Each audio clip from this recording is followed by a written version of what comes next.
नमस्कार. आपण ऐकत आहात चैत्राली यमगर लिखित लग्नानंतर होईल का प्रेम भाग 3. कारण आजी, तुम्ही सर्वांनी ती बाजू पाहिली जी तिला दाखवायची होती. आता तो हसून आपल्या आजीच्या पायापाशी बसत बोलला, ज्यामुळे आजीच्या भुवया जुळल्या गेल्या. आता हे काय नवीन? आजी आश्चर्याने म्हणाल्या. नवीन काहीच नाही, हे जुनेच तोडगे आहे. तो हसत बोलला. अगं म्हणजे एखाद्या स्त्रीला हे लग्न मान्य नसेल तर ती काय करेल साधारण? पण आजी अजून गोंधळलेली वाटत असल्याने तो पुढे बोलला. काय करेल? घरच्यांना तसं स्पष्ट सांगेल. त्याची मॉम बोलते. मॉम, हे झालं आत्ताच्या काळातील. पण मला सांग, तुमच्या काळात किंवा आजी तुझ्या काळातील स्त्रीला जर हे लग्न मान्य नसेल तर काय करायची ती? त्याने थोडे हसतच म्हटले. आता ते आम्हाला कसं माहीत? यावर आता त्याच्या सीता काकीने नाक मुरडत म्हटले. मी सांगू? कीर्ती त्याची चुलत बहीण मध्येच बोलली. हां, सांग तूच बाई आता. आपल्या कुटुंबात एक तूच तर हुशार आहेस. त्याची मॉम कीर्तीला हसून पाहत म्हणते. हो, मी आहेच तुमच्यात हुशार.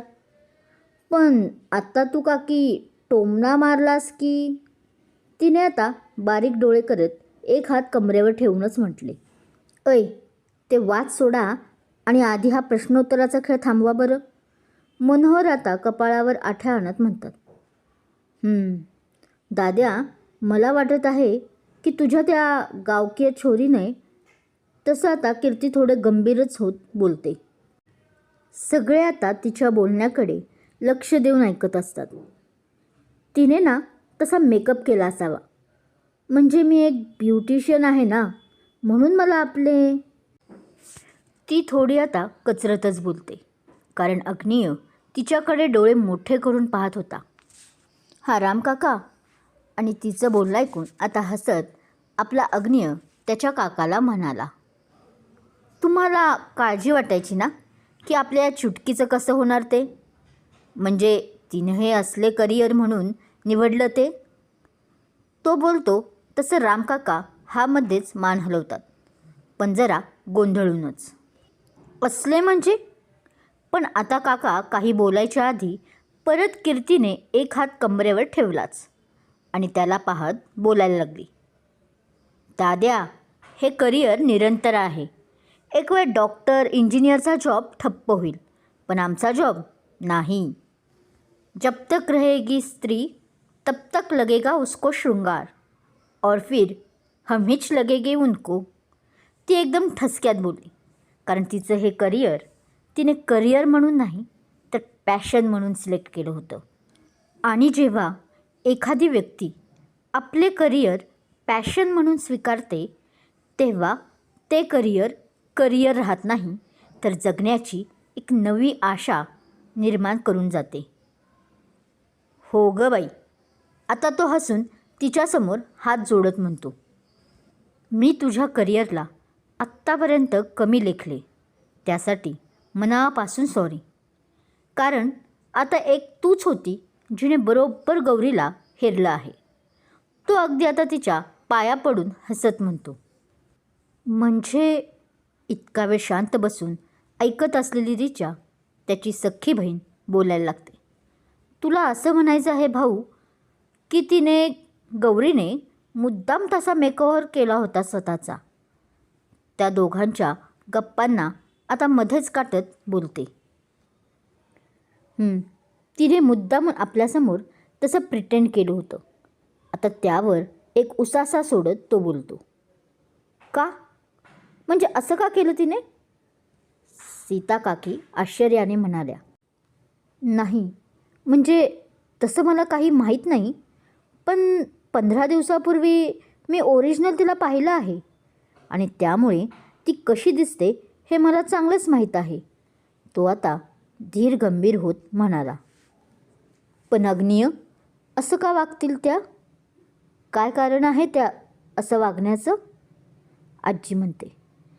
कदाचित तिला हे लग्न मान्य नसेल रमाई, किंवा कदाचित तिला दुसरं कोणी आवडत असेल. रिचाने आपल्या मनातील आता शंका बोलून दाखवली. तसं सगळ्यांनीच आता मान होकारार्थी हलवली. नाही, असं मला तरी वाटत नाही. तो म्हणाला खरं, पण आत्ता तो मगाशी जितका ठाम वाटत होता तितका आता वाटत नव्हता. गौरे, आवर लवकर. इकडे त्याच दिवशी संध्याकाळी तिचे बापू तिला हाक मारत म्हणतात. काय झालं बापू? पण बापूच्या अशा बोलण्याने ती मात्र गोंधळून गेली. सोनिया आणि त्याची आईसुद्धा आता तिथे आले होते, जिथे हे दोघे होते. काही झालं नाही, पण आता होणार आहे. माझ्या लेकीचं सपान पुरे होणार म्हणजे होणार. ते हसून तिच्या डोक्यावर थापटत बोलतात. हे बघ गौरे, रात्रीची तिकीटं आणली हाय म्या. त्यांनी आपल्या पांढऱ्या सदरेतून 2 तिकीट तिला दाखवत म्हटले. अहो धनी, आता हे काय नवीन? कांताबाई कपाळावर आठे आणत म्हणतात. तत्पूर्वी त्यांच्या हातून त्यांनी ते तिकीट ओढून घेतले होते आणि ते पाहतच आत्ता त्या रागात बोलल्या. इकडं द्या ते कांताबाई. बापूंनी ते तिकीट घेतले आणि चिडूनच पुढे बोलायला लागले. म्या हे शेवटचं सांगत आहे, यात तुम्ही पडायचं नाही.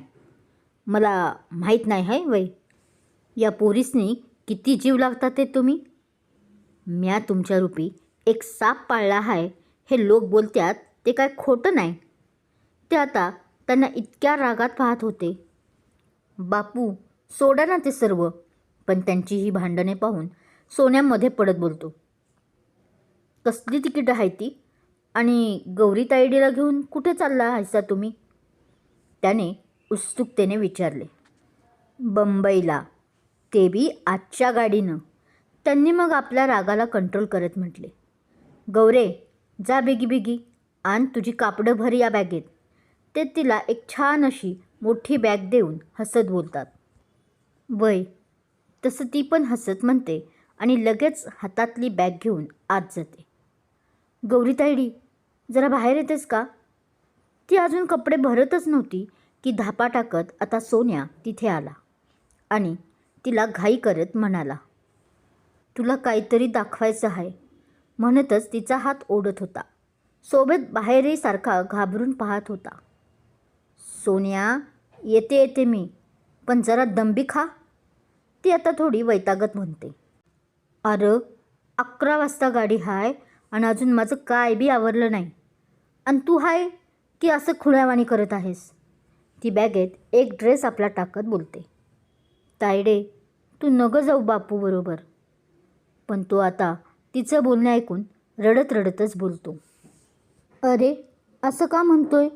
पण तिला काही कळत नसतं आणि त्याच्या डोळ्यातील पाणी पाहून तिचं काळीज घाबरलेलं होतं. नक्कीच काहीतरी झालं आहे असं तिला आता शंका येत होती. तू चल ना, तुला काहीतरी दाखवायचं आहे, म्हणत आता तो तिला ओढू लागला. बरं थांब, बॅगची चेन लावते, म्हणत तिने बॅगची चेन लावली आणि दोघे तिकडे गेले जिथे तिचे बापू आणि कांताबाई होती. हे बघ कांते, उगा मला शिकवायला जायचं नाही. ती माझी पोर आहे. ते दोघे तिथे आलेच होते की बापूचं अक्राळ विक्राळ रूप पाहून चांगलीच बिथरली. इतर वेळी आपल्या बायकोला घाबरणारा तिचा बापू आज मात्र तिच्या सावत्र आईची केस आपल्या हातात धरून बोलत होता. कांताबाई जीवाच्या आकंताने रडत ओरडत होती, पण बापूच्या चेहऱ्यावर दया दिसत नव्हती. क्रमशः काय होईल आता पुढे? गौरीचं स्वप्न पूर्ण होईल का?